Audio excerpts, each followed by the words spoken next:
जय श्री बालाजी। दोस्तों, पिछले वीडियो में हमने बात करी थी कि किन किन बातों का ध्यान रखा जाए रतन पहनते समय।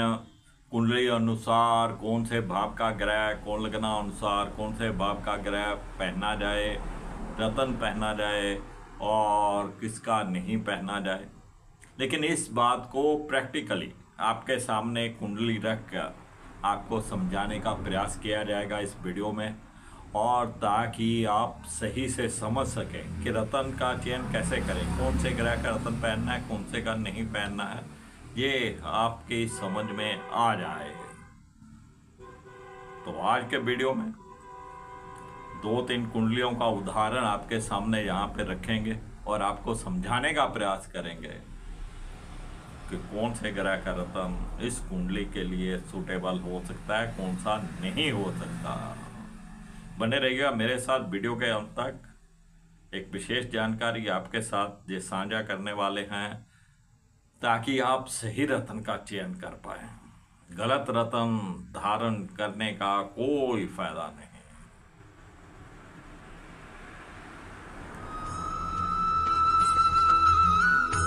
मार्केश वशिष्ठ आप सबका स्वागत करता हूं।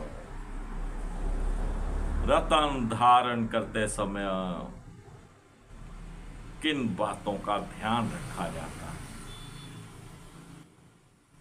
उसी के ऊपर आधारित है आज की ये कुंडली।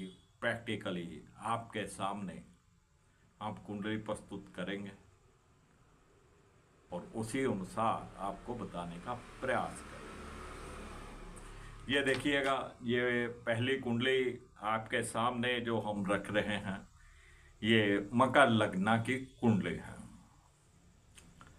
और मकर लग्ना के लिए जो मित्र ग्रह होते हैं वो बुध और शुक्र होते हैं। शनि लगन के स्वामी रहते हैं। तो 3 ग्रह यहां पर हमारे सामने आएंगे, शनि, बुध और शुक्र। जो लगन के शत्रु हैं, सूर्य, चंद्र, मंगल, बृहस्पति, इनका रतन नहीं पहनना है। लगन के मित्र ग्रहों का लगन रतन पहना जाता है। और जो लगन है वो केंद्र भी है, त्रिकोण भी है, और वहां से जो त्रिकोण बनेगा, पंचम भाव और नवम भाव बनेगा, ये हमेशा लगन के मित्र रहते हैं। किसी भी लगन में लगा लीजिएगा, लगन के जो त्रिकोण भाव बनते हैं, पंचम और नवम, वो हमेशा मित्र होते हैं। तो इस कुंडली में हम सब प्रथम बात करेंगे कि लगन के मित्र ग्रहों का रतन पहना जाएगा। ये बात पक्की है। देखिए, ये मकर लगन की कुंडली है। शनि चतुर्भाव में नीच के बैठे हैं। ये लगन के स्वामी हैं और द्वितीय भाव के भी स्वामी हैं।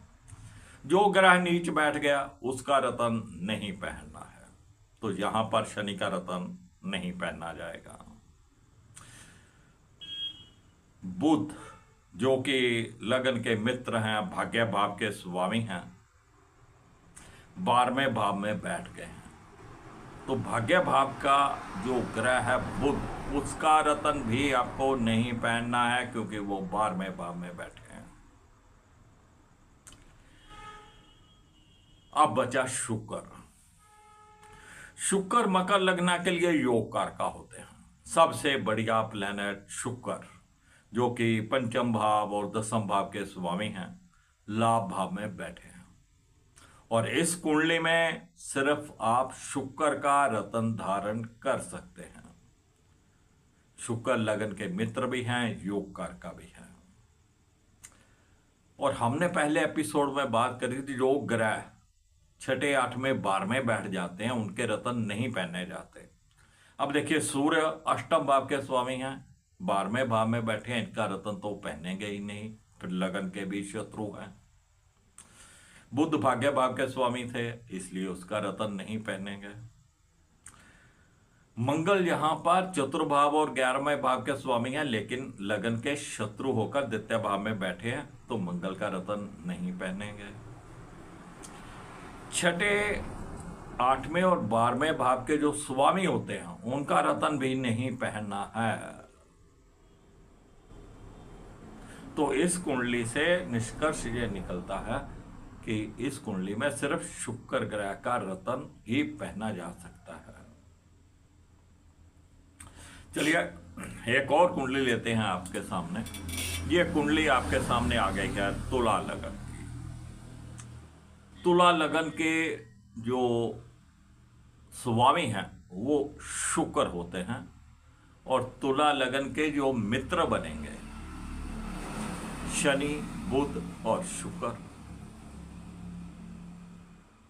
और आप लगन से जब त्रिकोण भाव देखेंगे पंचम और नवम, तो उसके स्वामी भी लगन के मित्र रहेंगे। पंचम भाव के स्वामी हैं शनि और नवम भाव के स्वामी हैं बुध। और शनि तुला लगन में योग कारक होते हैं, सबसे बढ़िया ग्रह। अब देखिए यहां पे शनि उच्च के होकर लगन में बैठे हैं, आंखें बंद करके इसका रत्न पहना जा सकता है।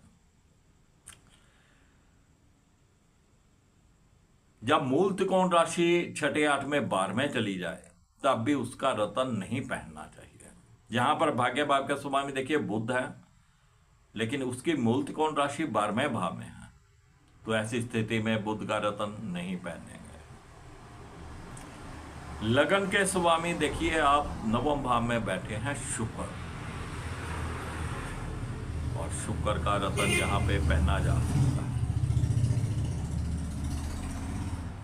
अब देखिए यहाँ पे अगर हम बात करें द्वितीय भाव की, सप्तम भाव की, इसका स्वामी नीच का होकर बैठा हुआ है, तो मंगल का रत्न कभी नहीं पहनेंगे क्योंकि शगन का शत्रु भी है।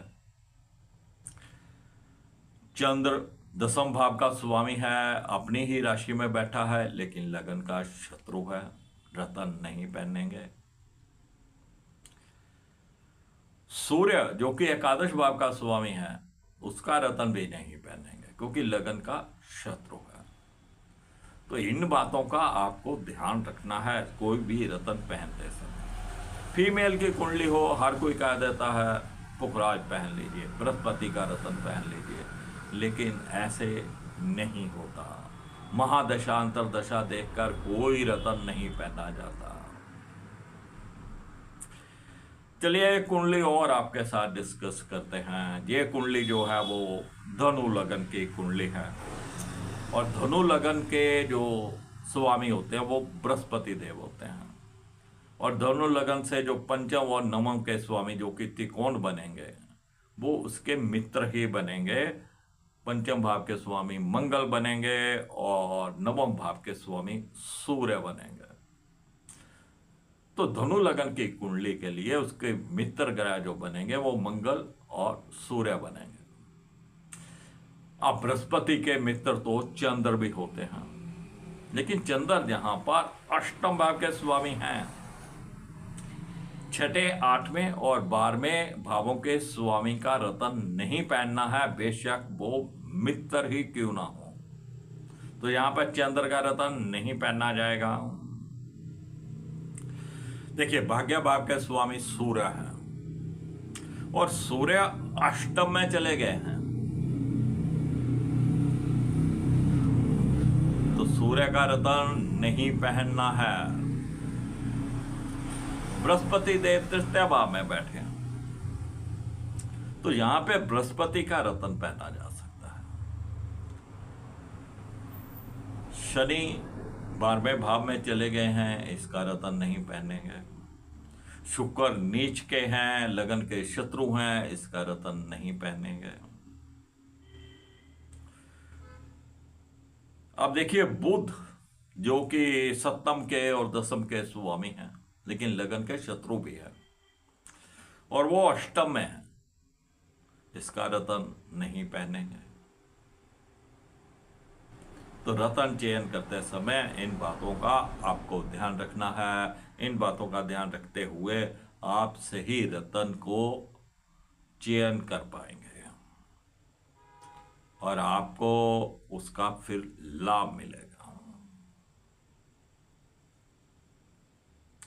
चलिए इसको कंटिन्यू रखेंगे, आगे एक नए एपिसोड में आपको रत्नों से संबंधित और जानकारी देने का प्रयास करूंगा। वीडियो पसंद आए लाइक करिएगा, शेयर करिएगा, दोस्तों मित्रों को इस चैनल के साथ जोड़िएगा। तब तक राकेश वशिष्ठ को इजाज़त दीजिए। जय श्री बालाजी।